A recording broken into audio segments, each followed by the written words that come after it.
Hello everyone, welcome back to my channel daily vibe. আশা করি তোমরা ভালো আছো, আমিও খুব ভালো আছি। সারাদিনের কাজকর্ম কমপ্লিট করে রাত্রের খাবারও বানিয়ে নিয়েছিলাম যাতে বেশিক্ষণ সময় পাওয়া যায়। তারপরে আমরা সবাই চলে এসেছিলাম ছাদে কিছুক্ষণ সময় স্পেন্ড করার জন্য। হ্যালো। চান ছাদে খুব এনজয় করছিল, তার জন্য আমাদেরও বেশ ভালোই লাগছিল। আমরা সবাই চাই আমাদের ঘর বাড়ি যেমন সবসময় পরিষ্কার থাকে, পরিচ্ছন্ন থাকে, নতুনের মতো চকচক করে, তাই না? তাই জন্য আমি আপনাদের জন্য দুটো ঘরোয়া টিপস নিয়ে এসেছি, যেগুলো আমি অ্যাপ্লাই করি। তাই আমি বলে দেখব আপনাদের, যদি আপনাদের কাজে লাগে আপনারা নিশ্চয়ই ইউজ করতে পারেন। আর যদি কারো কোনো লাভদায়ক হয় তাহলে নিশ্চয়ই আমাকে কমেন্টে পরে এসে জানাতে নিশ্চয়ই ভুলবেন না কিন্তু।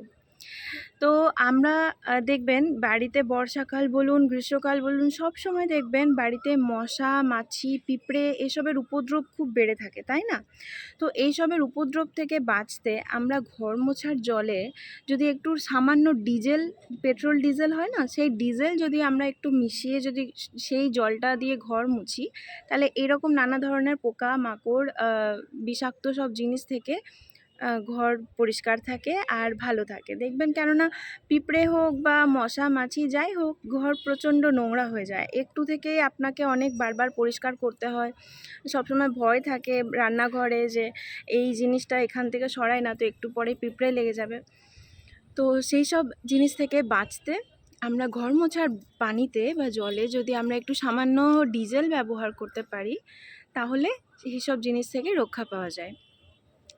তারপরে আরও একটা টিপস হচ্ছে যে আমরা যদি ঘরের, এখন প্রত্যেকের বাড়িতেই মোজাইক করা ঘর প্রায় দেখা যায়, তো সেই মোজাইক কিছু টাইম বাদে গ্লেজটা কমে যায়। তো সেই গ্লেজটা আনানোর জন্য আবার নতুন করে খরচার জন্য আমরা সবাই ব্যস্ত হয়ে থাকি, তাই না?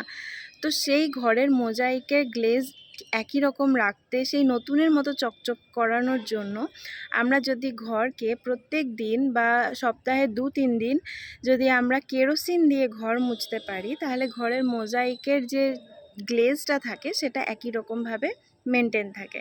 দেখবেন ঘর নতুনের মতন চকচক করছে। এগুলো মেনে দেখবেন। যদি কারো উপকার হয় আমাকে জানাতে নিশ্চয়ই ভুলবেন না।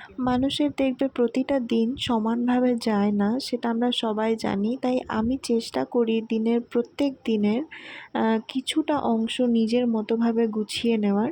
তাতে সেটা হয়তো কোনো দিনও এরকম জ্যোৎস্না ভরা আকাশের তলায় বসে আড্ডা হোক, বা কখনো কফি খেতে যাওয়া হোক, বা একটু ঘরের ব্যালকনিতেই বসে একটু চা খাওয়া হোক, বা নর্মাল বিছানাতে বসে গল্প। এরকমই আমার মনে হয় প্রত্যেকটা মানুষের জীবনে গল্পটা খুব ইম্পর্ট্যান্ট। তাতে সেটা সাংসারিক গল্প হোক বা কিছুটা পার্সোনাল হোক বা যেরকমই হোক। আমরা এখানে পার্সোনাল আর সাংসারিক দুটো মিশিয়ে গল্প করছিলাম।